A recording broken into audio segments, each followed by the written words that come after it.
Hello and welcome to HyperDog Digital. Today we're going to take a look at a little pocket drone. It is by JJRC. It is the Elfie pocket drone. And here's the drone right here. Here's the box that came in.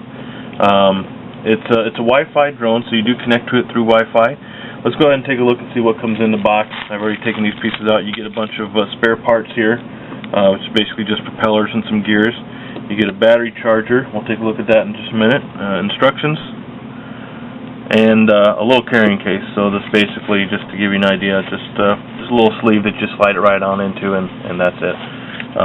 It's a nice size. It's very small. It does, really kind of just slip right into, your back pocket or front pocket.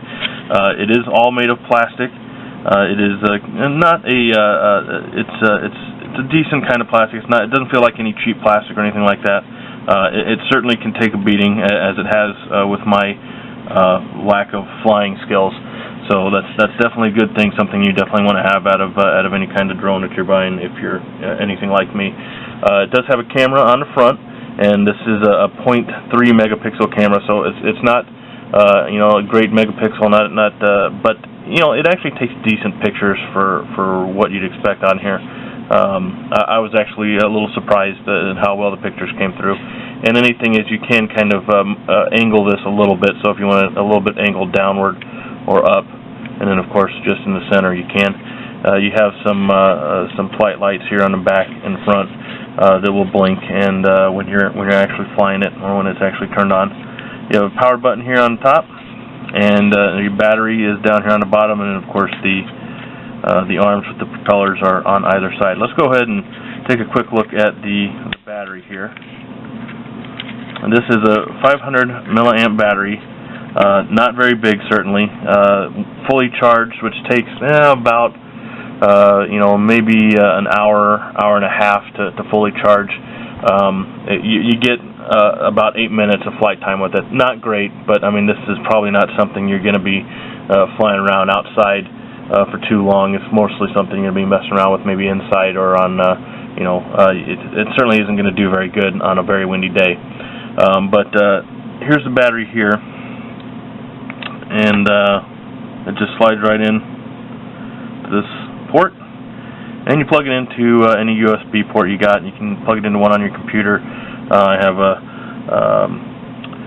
USB hub that I use for charging different devices, and I just plugged it into that, and it charges up just fine, no problems. Didn't catch on fire or blow up on me or anything like that. So that's good.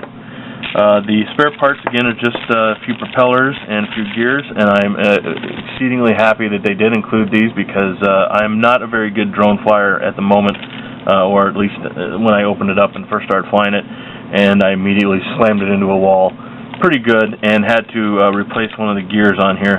So I was very happy that they did include these, as I immediately needed it shortly after opening it. You have instructions here as well, which actually are pretty decent instructions. There's a lot of pictures in here, which helped me a lot. A lot of good information on how to fly it, what all the buttons mean. It goes through all the menus. Another nice thing I do like about this is it does also give you some parts list back here. So if you do need to purchase some extra parts or anything like that, then that should help you out a little bit, going to their website and getting the right parts that you might need to fix it. And of course, here's these are the pictures on the front page there, and on the back you have actually what it's called, so you can more easily order new parts if you need to, and I probably will at some point. So let's go ahead and put this battery back in here. Not that hard to do.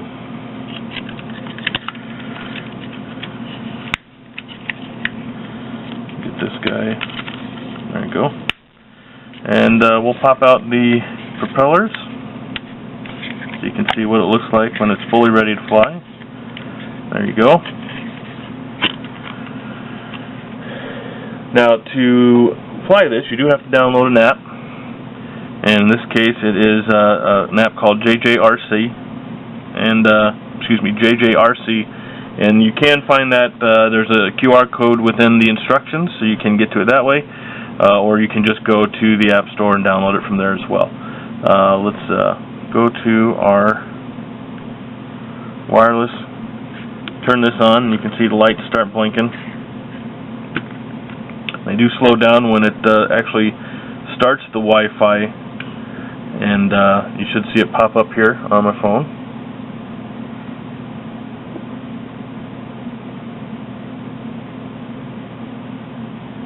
Eventually.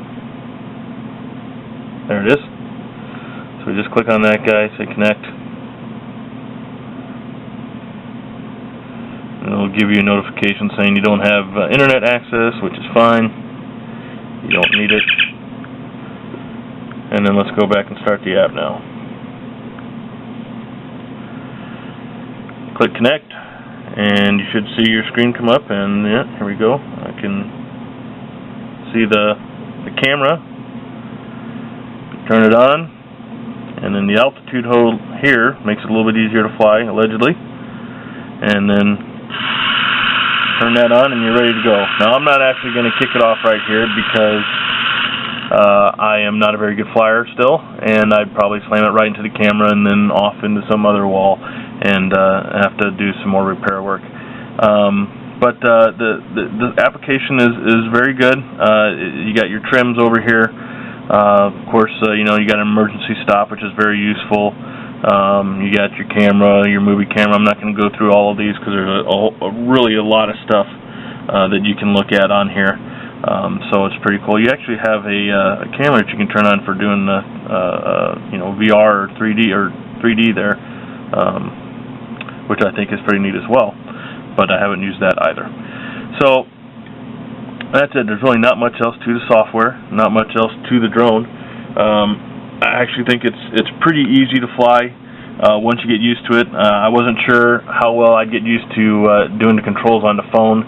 I think it's a little easier tactile-wise to use a physical controller. But once I got used to it, I was actually able to control it pretty good. The trims, I wish, unfortunately, the one thing I don't like about those is they don't hold the setting after you close the software and you come back in. It forces you to change it again, which, you know, it isn't that bad. It's pretty quick to get set up, but other than that, once you get it set up to where it's holding steady, it's very easy to fly. It's a lot of fun to fly, and even my little 5-year-old daughter, once I get it set up, is able to fly it pretty good.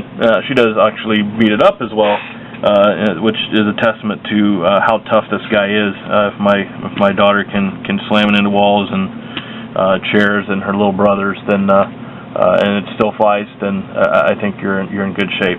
So if you're looking for a nice little mini drone that doesn't cost a ton of money, this is definitely something to look at. It's pretty tough. It flies pretty well. You really can't take it out on a very windy day. I really think it's really made more for indoor flight. At least that's where I've had the best luck with it. But you can certainly take it outside and try it if it's not very windy. But it's been a lot of fun. It stood up well to my abuse, and just a lot of fun. So if you're looking for a little drone like this, you don't want to spend a lot of money, definitely check this out. And I guarantee you it'll be a lot of fun for you. Thanks again for joining us here at Hyperdog Digital, and we'll see you again next time.